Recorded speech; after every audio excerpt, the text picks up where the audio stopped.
The look of it, it looks like any other crossroad in a busy city like Dhaka. But this is where the roads ended for Sheikh Hasina. Shahbag is the area where the students' protest began from. Just a stone's throw away from here is the Dhaka University. You can see still semblance of that protest which changed the landscape and history of Bangladesh. We won. But the point is that when the country has gone back to normalcy, if you scratch it, you're going to see that undercurrent of tension. There is a political uncertainty, the niggling questions on whether the students will keep on throwing this pressure on any government which is formed here. Are the students going to be looked upon as a misguided missile? And will there be ever a real democracy here? Over the next half hour, that's exactly what we're going to try and decipher for you.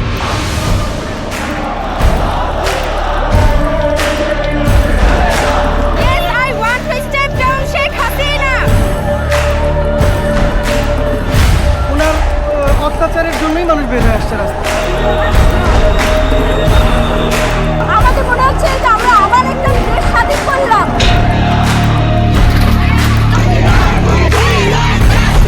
এই পাল্টা অভ্যুত্থান আমরা হতে দিব না।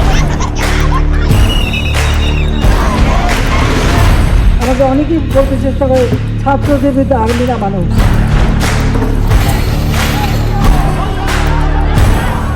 মাননীয় প্রধানমন্ত্রী পদত্যাগ করেছেন। বাংলাদেশ আজকে নতুন বিজয় দিবস সৃষ্টি করবে।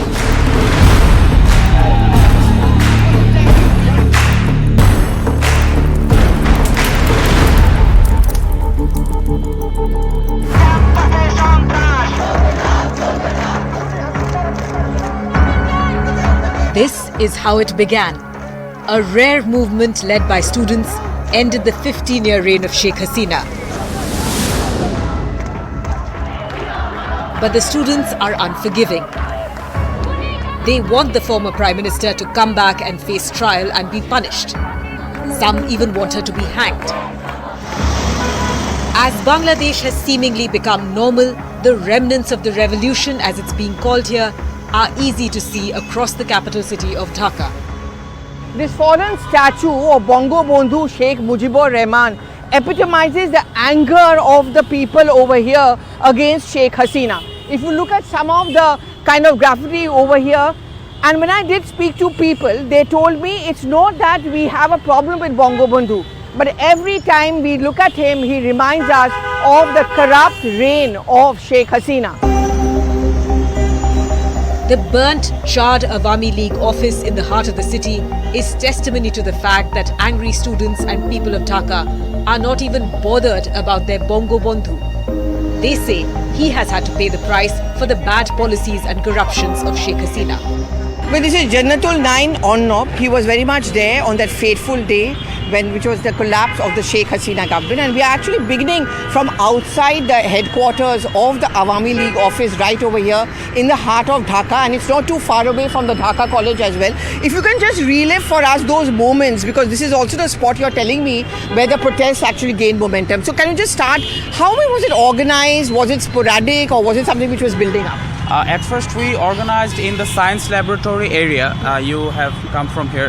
The science laboratory area, we were organized there, and we got news that some of the protesters were held in the party office by the supporters of the dictator. In this party office? Yes, in this party office by the supporters of the dictators and the Awami League activists. So we started to march from science lab so we can come here and rescue them. So when we reach here, you can see those elephants, the Pilkhana. That yes, white elephant over there. yes. Okay, so that's the spot where the students came here. Police stopped us that Okay. we cannot go there, and police didn't attract us that day. So we took another way from Dhanmondi 15, and we came from this side. And when we came here, the supporters of the dictator, the Awami League activists started to shooting at us. Okay. Yes, they were shooting at us, and as far as I remember, the guns of police, shotguns, tear shells, sound grenade was with them, and they were shooting at us continuously. But are you finally relieved and happy that she's fled the country and in that coup her government has fallen? Yes, not me also. Everyone in the country is happy. If you eat too much, what will happen? You will vomit. This is the thing that happened with Bangabandhu Sheikh Mujibur. So the anger is not so much with Bangabandhu, but the anger is with her, and that was reflected in the collapse of the statue. Yes, the anger is with Sheikh Hasina. And he had to pay the price. Yes, he had to pay the price because this was I'm saying. If you eat too much, you will vomit. This is exactly happened with Sheikh Mujibur Rahman because in our country, if you want to do anything, you are bound to speak about the father of the nation. If we talk against Sheikh Hasina, we will have to be disappear for sure. Some of the people are still disappeared. We didn't get their bodies. She has done too many crimes into our country. So people are thinking that Sheikh Hasina should bring to Bangladesh and she should face the court trial. There's a lot of reports about how in this movement, say Bangladeshi Hindus have been attacked, and that gives a bad image to Bangladesh outside. What would you want to say on that? Okay, this thing has a history. If you look at 2001 election of Bangladesh, when BNP formed the government, before 3 months of taking oath, these things were happening. Like Hindus were getting attacked. So I think it's Awami propaganda or Awami conspiracies. When they fall from their seats, their government, they started to attacking on Hindus. I am a Muslim.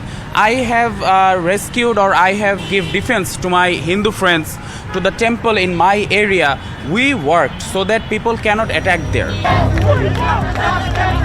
With power comes responsibility. And now the big question, what will be the way ahead? Students like Ornab say they should continue to be on the streets. They should be the conscience keepers of the nation and of whichever government comes to power. But all may not agree. Some may want a slice of power. There is also the risk of unruly, fanatic elements taking over the reins of a successful movement. Dr. Tuhin Afroz has a reason to worry. An advocate with the Supreme Court who studied in Delhi, she was on the War Crime Tribunal in 2003, which sentenced 45 Jamaats to death. She narrates the moment when the Sheikh Hasina government fell. As she was watching the events unfold on TV, some young people barged in, chopped her hair and injured her. A pair of scissors on the table is a reminder of what she had to go through. Is that this could mean the return of the radical, fascist or radical elements. Is that a concern, or do you think it's an unwarranted concern? No, definitely it is a concern for me that Bangladesh is in the way of radicalization. That has been happening, but up until the regime, the last regime, that was going underground, that was going very slowly. But now that after leaving off or changing the regime, that has come up. I don't know how far the new regime of the government would able to control that. I mean, there can be change of regime. Nobody is on the power forever.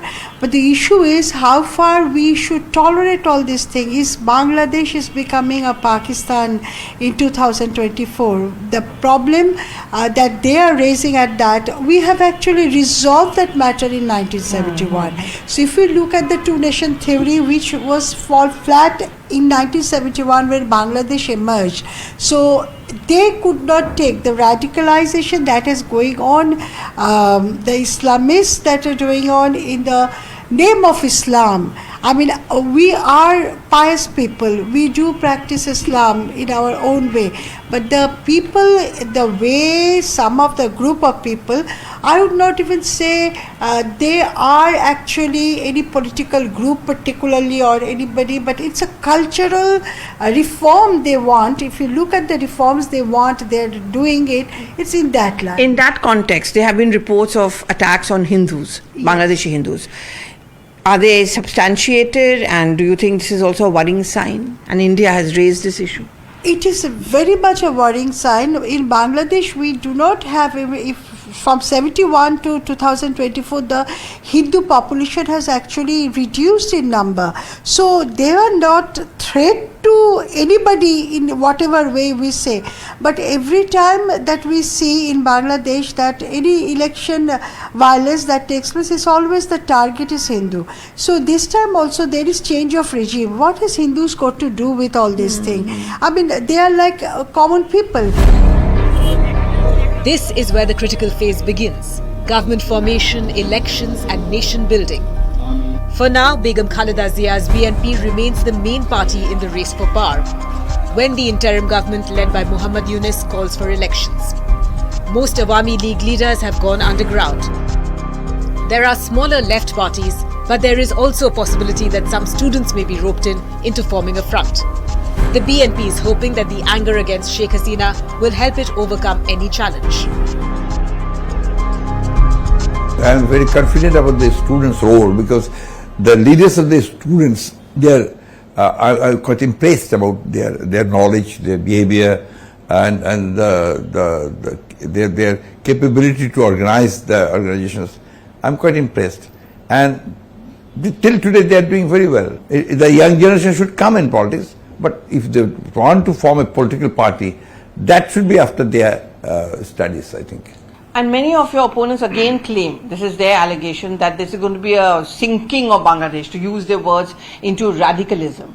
I don't think so. The Jamaat, for example. It's not at all. Unfortunately, this narration is given by some sectors of people, especially, if you don't mind, I must say that some media in India, and also in the West also, Jamaat is not the problem here, but no other radical political party. Jamaat is also not a radical political party. It believes in the parliamentary democracy. And the main thing is here that the people of Bangladesh, as well as the young generation, they are progressive elements here, all of them, most of them. And they believe a nation or a country which is totally modern, liberal, and knowledgeable. But the challenge that Dhaka faces in elections is also a manifestation of the diplomatic dilemma for India. While Prime Minister Narendra Modi and Yunus spoke, the regime in Bangladesh expects India to hand over Sheikh Hasina at some point of time to them. But India has looked upon her as a friend, so extraditing her may not be easy. But India knows that it comes at a cost. It may sour relations between the two countries. She should have faced charges and should have faced the people first. She didn't do that. In fact, that was a total, irresponsible Maybe act. she feared for her life, because yesterday I heard some slogans about her should be hanged. She should be hanged. Now these things have come out with fear for life. There is for everybody. Our leader, Khalida Zia, was here in the country. She was arrested. She was found false charges, and she was imprisoned. She didn't leave the country. Why did she leave the country? What happened that such a popular party, its leader has to fly in that way? Bangabandhu's daughter. The bigger worry and concern for India is the plight of 2 crore Hindus in Bangladesh. India has stood for them, while Bangladesh has also made it clear that it is an internal matter and all is well. After the break, we dwell on the Hindu factor in Bangladesh.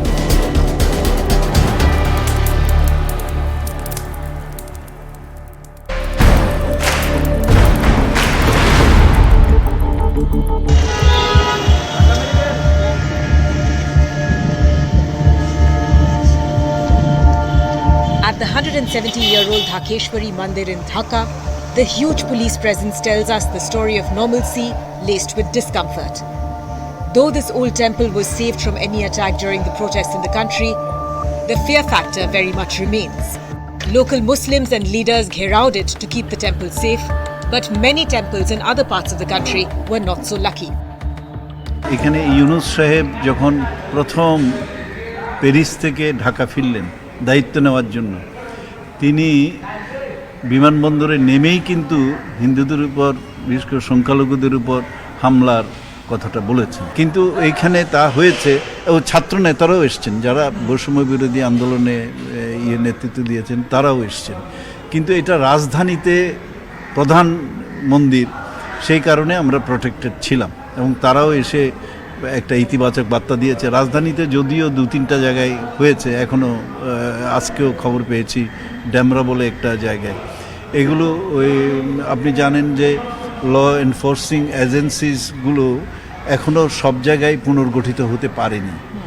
Maximum জায়গায় হয়েছে, কিন্তু এই দুর্বলতাটুকু কাজে লাগিয়ে দুর্বৃত্তরা, যারা সবসময় একটা অজুহাত দাঁড় করায়।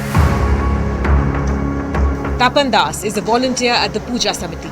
He has lived next to this masjid for years and Muslims have been his friends. But this bonhomie was shattered when some unruly elements barged into his house and attacked his family. আমরা কইতেছি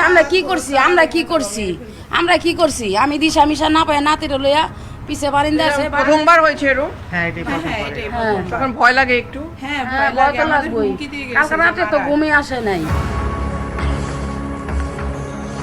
Dhaka College was one of the epicenters of the student protests. Most hostel rooms here have been locked up.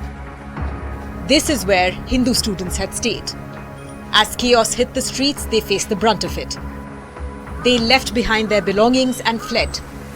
Right behind me, you can see these hostels. They were largely inhabited by Indian studies in Dhaka College.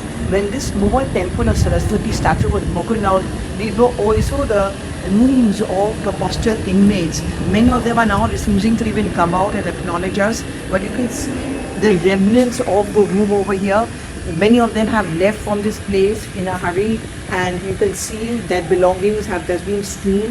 And one or two people are still hanging on, but it is those difficult to fall. It's now an absolutely empty, barren, and kind of abandoned hostel right in the Dhaka College, which, as I've been mentioning, has been as the epicenter as far as the students' protests are concerned. 3 students who stay here are from the Muslim community. They tell us it was politics and communal fire which drove them away. One of the students who's here, but of course he belongs to the other community. কি হলো এখানে বাচ্চারা কোথায় চলে গেছে? আসলে আমাদের হল হচ্ছে মানে 16 তারিখের দিকে হল বন্ধ করে দেয়, মানে উপরের নির্দেশে যখন দেশের পরিবেশ অস্থিতিশীল ছিল তখন হল বন্ধ করে দেয় কর্তৃপক্ষ। তো এখানে অনেক রুমসগুলো খালি দেখছি, লট অফ এমটি রুমস। এরা কোন থেকে এলো? এখানে কিছু রাজনৈতিক লোকজন ছিল, রাজনৈতিক ব্যক্তিত্বের লোকজন ছিল। তো সাধারণ শিক্ষার্থীরা আর কি হিন্দু স্টুডেন্টস ছিল না, হিন্দু স্টুডেন্ট ছিল না, হিন্দু স্টুডেন্ট ওই পাশে ছিল। হ্যাঁ, আর এখানে সব ওরা সবাই চলে গেছে।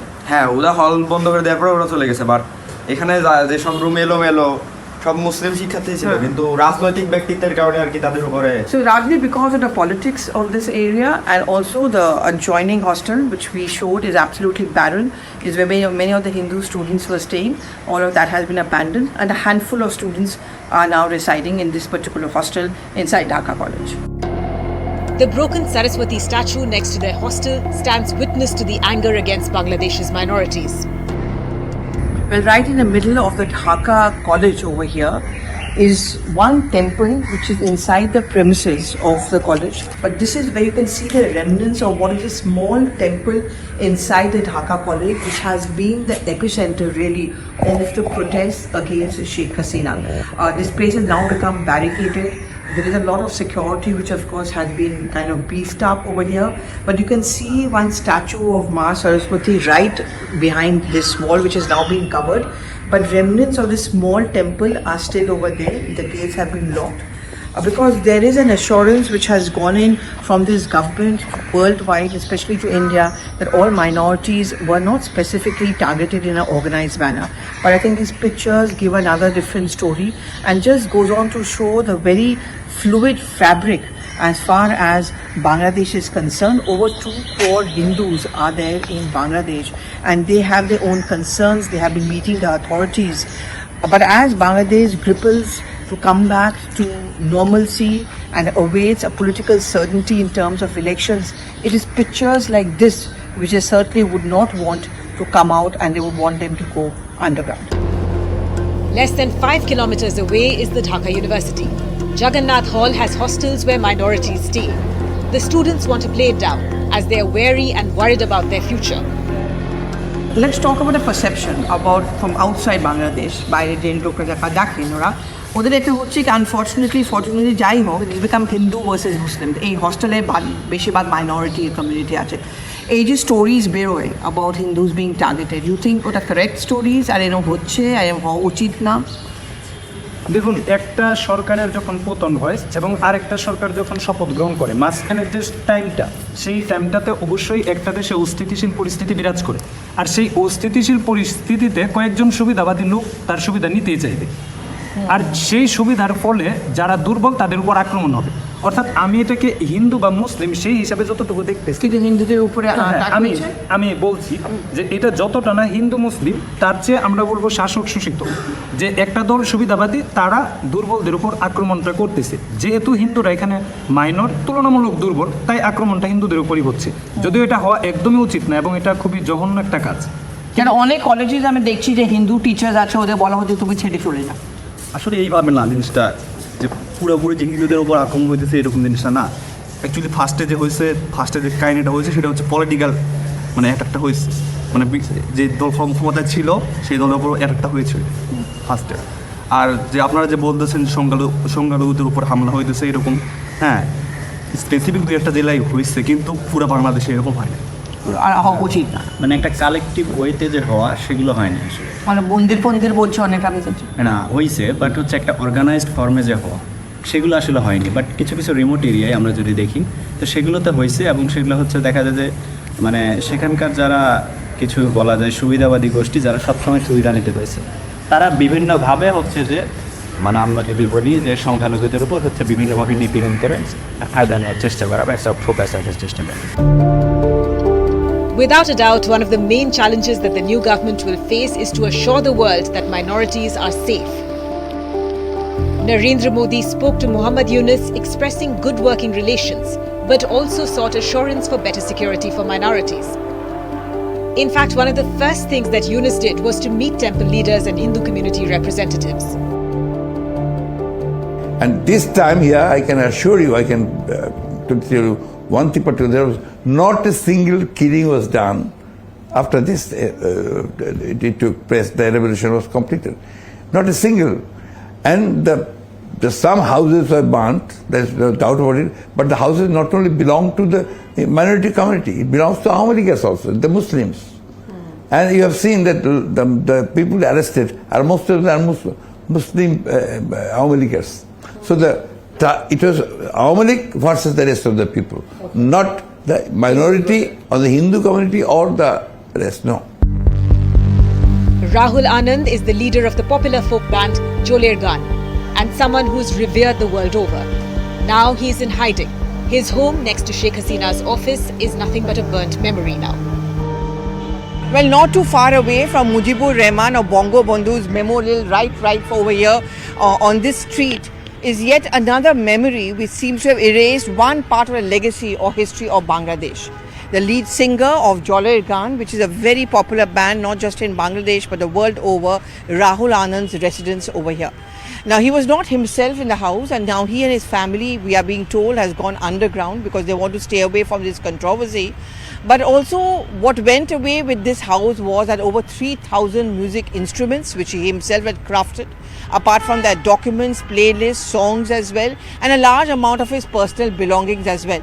But let's try and understand the location of Rahul Anand's residence. Well, some people say it was just a collateral damage, because if you just look at these pictures, it's where the residence of one of the sons of Sheikh Hasina is also here. In fact, his office was also here, and it is believed that the main target was actually his office, but this became a collateral damage. However, Gan has itself come out with a statement which says his house was always an open house because a house of music, and they don't think he was targeted because of his religion. It just happened to be there at the wrong time, at the wrong place, and therefore what happened really was unfortunate. But on that fateful few days and nights we saw in Bangladesh out on the streets, when we saw many statues which were pulled down of Bongo Bandhu, the memorial also being burned down, and those we spoke to kept on talking about the fact that they were targeted, the statues were targeted because the anger was actually directed at Sheikh Hasina, and these statues, these buildings just reminded them of her, and therefore the main target was actually the residence of one of the sons of Sheikh Hasina who lives in London, and the fire just spread here. But this is an unfortunate, you see those pictures, I can still get the smell of smoke over here, which in a sense of irony also depicts the fact that the memories may fade away, but in a sense they also continue to linger. Students say that his house was burnt in collateral damage, that the real target was Sheikh Hasina's son. As we end our journey through Bangladesh, these are the grim pictures behind me that we leave behind. It's the interim government of Bangladesh which is now looking forward to to possibly have elections. But it also throws up several questions. Will it be a free and fair election? What about the students? Will they be politicized? Would they want to be a part of active politics? Or will they go back to their books? Or will they emerge as a misguided missile? Or is it that they will be the conscience keeper of whichever government which is formed? Bangladesh has a rich history. It has a powerful legacy. It also has a buzzing business with most of the multinationals opening shops here. That's what an average Bangladeshi would want from here, from the new government, living together peacefully. Thank you so much for watching.